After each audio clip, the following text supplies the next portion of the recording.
Hello! Hi అండి. అందరూ ఎలా ఉన్నారండి? మేమైతే చాలా బాగున్నాం. మీరు బాగుండాలని కోరుకుంటున్నాం. ఇది థర్స్‌డే వ్లాగ్ అండి. థర్స్‌డే వ్లాగ్‌లో అయితే ఇంక మార్నింగ్ 7:30 అయితే అయిందనమాట. సునీత అయితే ఇంకా విజిల్స్ అయితే క్లీన్ చేసేసింది. ఇంక అవైతే ఎత్తి పెడుతున్నాను. ఇవి ఎత్తి పెట్టాక టీ తాగి ఇంక పిల్లలకైతే టిఫిన్ అయితే చేయాలండి. రోజు ఏదో టిఫిన్ చేయాలండి. పిల్లలకి అర్థమే కావట్లేదనమాట ఏ టిఫిన్ చేయాలి అని. మా పిల్లలైతే చపాతీ అట్లా తినరండి. ఉగ్గాని కానీ, ఓన్లీ ఉప్మా, దోస, ఇడ్లీ ఇవే తింటారనమాట. నాకు అసలు తోచడం లేదు వీళ్ళకి ఏం టిఫిన్ పెట్టాలా ఏమి అని. ఇదొక టాస్క్‌లా అయిపోయింది నాకు మార్నింగ్ వాళ్ళకి టిఫిన్ చేయడంలో. ఇంకా ఊరికెళ్ళాను. ఊరికి వెళ్ళక ముందే అండి పటాలైతే తుడిచినేది. ఈరోజు పటాలు కూడా తుడుద్దామని అనుకుంటున్నాను. నేను ఎప్పుడు అంతే అండి. నాకు మార్నింగ్ టైం అయితే కుదరదనమాట. పటాలు తుడిచి బొట్లు పెట్టుకొని అవన్నీ ఇంక కుదరదు పిల్లలతో అని ఈవినింగే చేస్తాననమాట. ఎప్పుడు అంతే అండి. పిల్లలు అయినప్పటి నుంచి అంతే. ఇంగ ఈవినింగే చేస్తున్నాననమాట. ఇంగ ఏమన్నా అనుకోని దేవుడు ఎప్పుడు పూజ చేసుకున్నా మనం మన స్ఫూర్తిగా పూజ చేసుకుంటే మంచి మనసుతో ఇంగ ఎప్పుడు పూజ చేసినా ఒకటేనని నేను అనుకుంటానండి. 15 డేస్ అయిందనమాట. ఇంకా ఇంట్లో పటాలు తుడిచాక అని ఇంక గురువారం రోజు పటాలు క్లీన్ చేసుకుందాంలే అనుకున్నాను. ఇంక ప్రీవియస్ వీడియోలలో చూశారు కదా! వీడియోలలో ఇంక ఇండ్లు అయితే అంత సర్దుకున్నానండి. ఎంత సర్దినా అంతే అండి. 1 వీక్ కానీ 1 మంత్‌లో అంతా మట్టి రాలడము, బూసి పట్టడము అలా అవుతూనే ఉందనమాట. ఇంకేం చేద్దాము ఇంక అంతే అనమాట. హైదరాబాద్‌లో డస్ట్ ఎక్కువ అయిపోతుంది. గాలి వల్ల, పొల్యూషన్ వల్ల ఇంగ చేసుకుంటూనే ఉంటున్నా అండి. అందులో పిల్లలు ఉండడం వల్ల కూడా ఇండ్లు సామాన్లు ఎక్కడంటే ఎక్కడ తీసి పారేస్తారనమాట. ఇంక రోజు సర్దుకోవడం, ఎత్తిపెట్టుకోవడం ఇదే సరిపోతుందనమాట. ఇండ్లు ఎంత నీట్ పెట్టుకున్నా కూడా అంతేనండి. అది ఈవినింగ్ కల్లా చెదరా లెక్కన అయిపోతది. ఇంక అలాగని అలాగే ఉండలేం కదండీ! మన బాడీ ఎక్సర్సైజ్ చేస్తే చాలా మంచిదని అలా ఏదో ఒక పని చేసుకుంటూనే ఉంటానండి ఇంట్లో అయితే. ఊరికైతే ఉండను. ఇంకెప్పుడో చేతగానప్పుడు, హెల్త్ బాలేనప్పుడు ఒకటే అనమాట నేను ఊరికే ఉండేది. నేను ఊరికి వెళ్ళింది 1 వీకే అండి. అసలు ఎన్ని బట్టలున్నాయంటే అన్ని బట్టలున్నాయండి. ఊరికి వెళ్ళే ముందు అన్నీ మిషన్‌కేసి ఆరేసిపోయింటాయనమాట. ఇంకా మడతేసేటివి కూడా ఉండే. అప్పటికప్పుడు అనుకోని వెళ్ళామని చెప్పా కదండీ ఊరికైతే. ఇంగ అవి ఊరు నుంచి రాగానే బట్టలన్నీ ఎత్తిపెట్టి ఇల్లంతా ఇంగ 1 వీకే అండి. 1 వీకే ఎంత డస్ట్ అంటే అంత డస్ట్ అయిపోయిందనమాట. జిట్టలు, బల్లులు అన్నీ ఇంగ తిరిగి వెళ్ళిపోయినాయి కదా! అలాగే ఉండలేం కదా!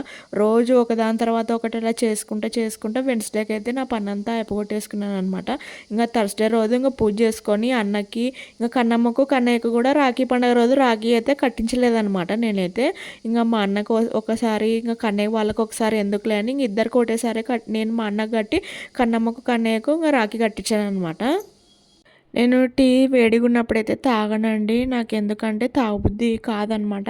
ఇలాగే చల్లార్చుకొని తాగుతాను. చిన్నప్పటి నుంచి అంతే అనమాట. వేడి టీ తాగితే నా నాలుకనేది పగలడము అలా అవుతదనమాట నాకి. ఏదన్నా కారం తిన్నా కారం అవ్వడము అలా జరుగుతదనమాట నాకి. ఇంక అందుకే అలా టీ అయితే చల్లార్చుకొని అయితే తాగుతాను. బండలైతే తుడిచేసానండి. ఇంక నేను బండలు తుడుచుకున్నాకనే అనమాట కసు కొట్టుకునేది. ఆల్రెడీగా సునీత అయితే మార్నింగే కొట్టేస్తదనమాట. ఇంక పిల్లలు తిరగడము ఇంకా స్నానం చేయించడము ఇంకంతా పౌడర్ అంతా పడుతుంది కదా! ఇంకంతా మళ్ళీ తుడుచుకొని మళ్ళీ తర్వాత అయితే నేను కసువైతే కొట్టుకుంటానండి. నేను ప్రతిసారి ఇంతేనండి. ఎప్పుడు ఇలాగే చేస్తాననమాట. బండలు తుడుచుకున్నప్పుడల్లా మళ్ళీ ఒకసారి అయితే కసువైతే కొట్టుకుంటాను ఇల్లంతా. అప్పుడు ఎందుకంటే హౌస్ అయితే చాలా క్లీన్‌గా ఉంటుందనమాట. మీరు కూడా ట్రై చేయండి. నా ఛానల్‌కి ఎందుకో వ్యూస్ అయితే సరిగ్గా రావట్లేదండి. అంటే నేను వీడియోస్ తీయక 10 డేస్ అయిందనమాట. 10 డేస్‌కే ఎందుకు వ్యూస్ సరిగ్గా రావట్లేదని ఆలోచించాను. మొన్న ఒక వీడియో పెట్టాను కదండీ! పిల్లల స్నానాలు సునీత లేదు అనే దానికి నాకొక కమ్యూనిటీ వార్నింగ్ అయితే వచ్చిందనమాట యూట్యూబ్ నుంచి. దానివల్లనేమన్నా వ్యూస్ అయితే రావట్లేదేమోనని అనుకుంటున్నాను. మీకు ఒకవేళ తెలిస్తే నాకు కింద కామెంట్ అయితే చేయండి. మర్చిపోకండి నాకు కామెంట్ చేయడము. యూట్యూబ్ అంటాం కానీ యూట్యూబ్ చేయడం చాలా కష్టమండి అసలు. వీడియోస్ తీస్తాం కానీ వీడియోస్ తీసే ముందు వీడియోస్‌ని కూడా చాలా చెక్ చేసుకోవాలండి. ఎందుకంటే ఏవన్నా చిన్న చిన్న పొరపాట్లు జరిగినా కూడా మనకి యూట్యూబ్ అయితే స్ట్రైకులు కానీ, కమ్యూనిటీ వార్నింగ్ కానీ ఒక 2, 3 స్ట్రైక్స్ వస్తే ఛానల్ కూడా ఉండదండి. ఛానల్ కూడా తీసేస్తదనమాట. డిలీట్ చేసేస్తది మన అకౌంట్‌నైతే. చాలా జాగ్రత్తగా అయితే యూట్యూబ్ వీడియోస్ అయితే తీయాలనమాట. నాకు అప్పుడే 2 స్ట్రైక్స్ ఒక వార్నింగ్ అయితే వచ్చిందనమాట యూట్యూబ్ నుంచి. ఇంకేం చేద్దామండి చూసుకోవాలి. నేను కూడా కాస్త జాగ్రత్త అయితే పడాలనమాట. ఇంక ఇండ్లయితే అంత కసువైతే కొట్టేశాను. ఒక స్ట్రైక్ గానీ, వస్తే నాకు ఛానల్ కూడా ఉండదా అండి? నేను ఎందుకు స్ట్రైక్ తెచ్చుకున్నా కూడా నాకు అర్థం కాలేదనమాట. చెక్ చేసే పెడతాను ప్రతిసారి వీడియోనైతే. కానీ కొన్ని కొన్ని మిస్టేక్స్ అయితే జరిగాయన్నమాట నా ఛానల్‌లో అయితే. ఇంకేం చేద్దాం చూద్దాం, ట్రై చేస్తాను. అయినంత వరకు వీడియోలు తీస్తానండి. లేదు ఒకవేళ స్ట్రైక్ పడిందంటే నా చేతుల్లో లేదండి. ఇంత కష్టపడి వీడియోస్ తీస్తే కూడా ఏం ఉండదండి. వ్యూస్ కూడా సరిగ్గా రావన్నమాట యూట్యూబ్‌లో అయితే. చాలా కష్టపడాలి, చాలా హార్డ్ వర్కింగ్ చేయాలి.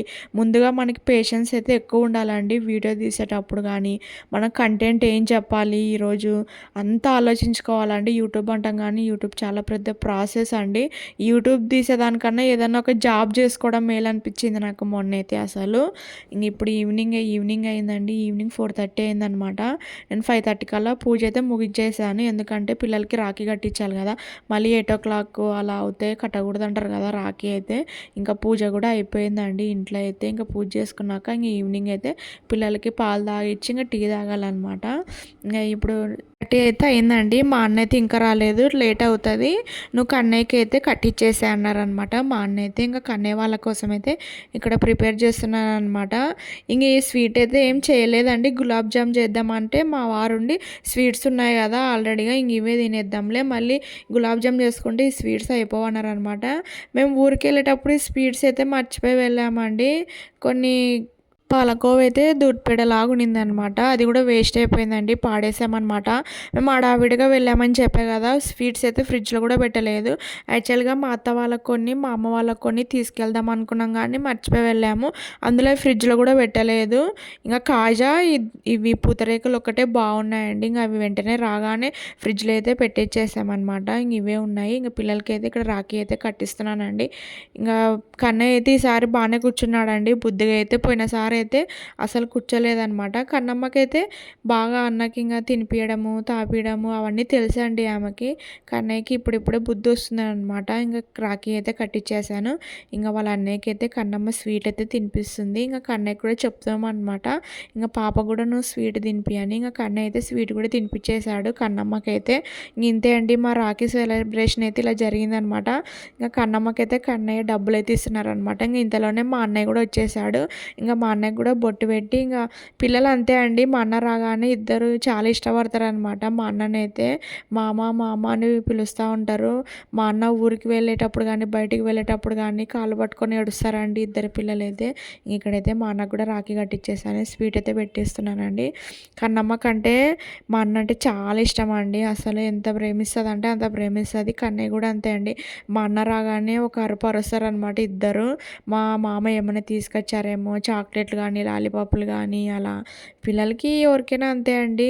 మా అమ్మ కానీ, అవ్వ తాత వాళ్ళు కానీ ఎవరైనా వస్తే కానీ పిల్లలకి అలా సంతోషంగా ఫీల్ అవుతారనమాట. మనం కూడా అంతే కదండి. మన చిన్నతనంలో మా అవ్వ వాళ్ళు ఎవరైనా వచ్చినా కూడా మనం అలాగే ఫీల్ అవ్వేవాళ్ళం కదా. ఇప్పుడు నైట్కి అయితే మా అన్న వచ్చారండి, కాకరకాయ అయితే చేస్తున్నాను అనమాట. ఆల్రెడీగా ఆఫ్టర్నూన్ అయితే పప్పు అయితే చేసింటిని. కాకరకాయ ఈ స్టైల్లో చేసుకోండి. కాకరకాయ ఫ్రై చాలా బాగుంటుంది అనమాట. ఏం లేదండి, వెరీ సింపుల్ ప్రాసెస్. కాకరకాయలో చేదుదనం పోవాలంటే ఫస్ట్ వాటర్లో ఇంత ఉప్పేసి కాకరకాయ ముక్కలు అయితే అందులో నానబెట్టండి ఒక 10 మినిట్స్ కానీ అట్లా. అప్పుడైతే చేదైతే ఉండదన్నమాట. అవే నూనెలో కాకోకుండా మామూలుగా వేయించండి. తర్వాత కాస్త నూనె పోయండి. కాకరకాయ అయితే కాస్త ఆయిల్ అయితే ఎక్కువగానే పడుతుందండి, ఎందుకంటే పీల్చేస్తుంది కదా. ఇంకా ఆయిల్ అవి మగ్గినాక వెల్లుల్లి వేయండి. వెల్లుల్లి అయితే ఎక్కువనే వేయాలండి, ఎందుకంటే ఫ్లేవర్ కానీ టేస్ట్ కానీ చాలా బాగుంటుంది అనమాట కాకరకాయకి అయితే. ఇంకా ఉప్పు పసుపు వేసి మగ్గిచ్చేసాను అనమాట. ఒక హాఫ్ అన్ అవర్ పడుతుందండి కర్రీ, ఎందుకంటే అది బాగా మగ్గాలి కదా ఆయిల్ అయితే. ఇంకా మగ్గాక ఏం లేదండి, కొబ్బరి పొడి, కారం, ధనియాల పొడి వేసి మగ్గిచ్చేసి అంతే అనమాట. కాకరకాయ ఫ్రై రెడీ అయిపోయినట్లే. నేను ఎప్పుడు ఇలాగే చేసుకుంటానండి. చాలామంది అయితే కూరలా చేసుకుంటారు అనమాట. నాకు కూర అయితే పెద్ద ఇష్టం ఉండదండి. మా అమ్మ అయితే చిన్నప్పటి నుంచి మాకు ఇలాగే అలవాటు చేసింది అనమాట ఫ్రైలు అయితే. ఇంకా నేను కూడా ఇలాగే చేసుకుంటాను. వంకాయ కానీ, బెండకాయ కానీ, కాకరకాయ కానీ నేను ఇలాగే చేసుకుంటాను అనమాట. వెల్లుల్లి వేస్తే చాలా బాగుంటాయండి. వంకాయలోకి కానీ, బెండకాయలోకి కానీ వెల్లుల్లి అయితే వేసుకోండి, చాలా బాగుంటుంది. ఓకే అండి, వీడియో అయితే అయిపోయింది. నచ్చితే లైక్ చేయండి. అందరికీ అయితే బాయ్.